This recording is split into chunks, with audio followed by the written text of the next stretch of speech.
Okay, Brother Troy, are you ready for us? Stay ready so I don't got to get ready, my brother. Hola. Thank you. Thank you. Thank you. Can you hear me? Yes, we can. Well, first of all, let me recognize my brother, Unisa.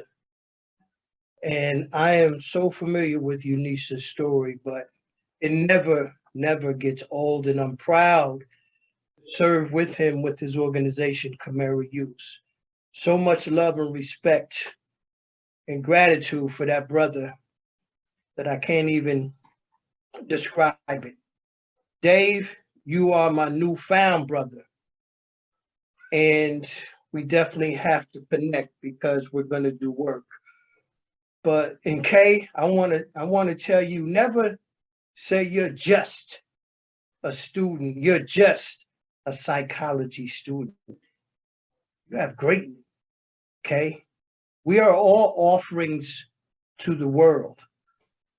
And I could talk about the accountability, as Dave alluded to, how we must pour into our youth and ask them the questions. How are you doing? And when we recognize and we know that they're not doing well, then take another couple minutes and just ask them a few more questions. And one of the things I found to be useful and a way to break that ice is to tell them how your day is going and purposely give them something that's not going good so they can relate to you having a bad day. And then you thank that young boy for listening to you because they helped you get through your day. And then they're going to open up to you. It's a two-way street. Try going down that street and you're going to see a lot of young people opening up to you. We have to open those doors. We have to give them a way in instead of just coming at them. We have to share our experiences with them so that they can relate to us. But when I talk to young people, especially boys, there was a few months ago when I was addressing some young boys, part of the police athletic league, and I asked them, "Do you know where you come from?" And one of the boys raised his hand because he was anxious to answer this question. And I said, "Okay, young man, where did you come from?" And he said, "I came from an ape." I was like, "An ape?" I said, "Who told you come from an ape?" He said, "I saw it in a picture where the ape evolved into the man." I was like, "Wow." I said, "Okay, I'm going to give you a different perspective. I'm going to tell you where you really came from." And then I said, "When you go home, I want you to get with your mom and your dad, and I want you to open up the Bible and look at the book of Genesis, or have your mom or your dad read that first chapter in the book of Genesis. And it says, God created heaven and earth, and he created all of us in his image. So that means God created you, young man. And if God created you, then that means he created you with greatness and so much more. So you need to understand, and right now I want to talk to the young boys, that when they see this video, hopefully some of them are on with their parents looking at this. I want to talk to you because this is about our young boys who are going through shaming, who are going through bullying, all these negative words that are coming at them, that are provoking negative thoughts. How are they dealing with them? I want to tell you, young boys, you have greatness inside of you. Don't let nobody tell you differently. You have greatness inside of you. And I need you every day to say 3 times, look at yourself in the mirror. Look at yourself in the eyes, in your eyes, and you tell yourself, I have greatness inside of me. I have greatness inside of me. I have greatness inside of me.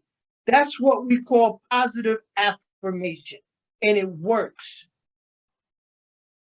Recognize who you are, believe who you are, and you will achieve great things because you are that offering to the world. You have gifts that the world needs. You have other siblings that are counting on you, other young boys in the community that will be counting on you to show them the way. That's what we do. We show others that way. That's what we're doing here today with you. Everyone on this panel is pouring into you. We have all experienced negative things in our lives. I remember growing up playing sports. And although I was always picked, I could play, but there was always that boy that was not picked. And he had to wait until another game, and then he didn't get picked again. And I remember seeing that, and I used to pick that boy that had no skills, but just was out there because he wanted to play. He wanted to be part of the team. And I would encourage that young boy, hey, man, keep it up. You're doing good. You're doing good.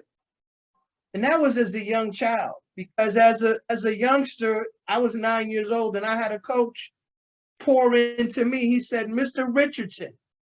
And it was the first time an adult called me Mr. He had my attention, my coach, who I looked up to. He said, you have greatness inside of you, Mr. Richardson. These young men look up to you. I need you to be me on that field, and I need you to be that example for them. I need you to encourage the weakest one, make him the strongest. I need you to be me out on that field because I see the greatness you have inside of you. And it changed my life. Those words changed my life. Don't think that you can't make a difference. Don't shortchange yourself, because when you do that, there's a child out there that is missing out on receiving that blessing. So young boys, I'm telling you right now that I believe in you, I love you, and I know that you have so much to offer to all of us. We can learn from you. And if you're ever going through anything, you can always count on us. You can talk to Mr. Ola. You could talk to Mr. Unisa. You could talk to Miss K, Mr. Dave, Uncle Troy. That's what they call me. You can call me Uncle Troy. Last week, I had the pleasure, the honor to talk to some of the kids, the young boys at the Boys Mentoring Advocacy Network. And I told Ola, it just brought so much joy to my life that they listened to me as I told them they have greatness inside of them. And I could see their eyes widen up and just with this, oh my God, our words mean so much to these young kids. We cannot take it for granted. So young boys, I need you to tap into your greatness. Tap into your life. Helen Keller she said a quote. It says, it's better to walk with friends in the light than to walk in darkness alone. You have so many friends that are going to walk in that light and in that darkness with you. You are never, ever alone in your journey. We realize you're going through things. You're dealing with, you have challenges. There's people at school that are coming at you different ways, telling you you're ugly, telling you you stink. One 9-year-old was on social media. I hate you and I hope you kill yourself. This is what social media is doing to our children. It's giving access to these shamers, to these bulliers. And I want to tell you all, I'm part of a national campaign here in the States, and I will be spearheading this campaign in Europe. It's a bullying campaign. July, we're going down to the Pentagon. The Department of Defense is going to roll it out for all their schools. It's being sought after by many states' departments of education over here. And this is going to change the landscape because it's an app that's voice activated. You have to press a button and it alerts Ola, it alerts Dave, it alerts Unisa, it alerts the police, it alerts your parents that you are getting bullied, you are being shamed. So there's help that is coming, but our adults have to do more. We have to be vigilant. We have to open our eyes and we have to stop passing by.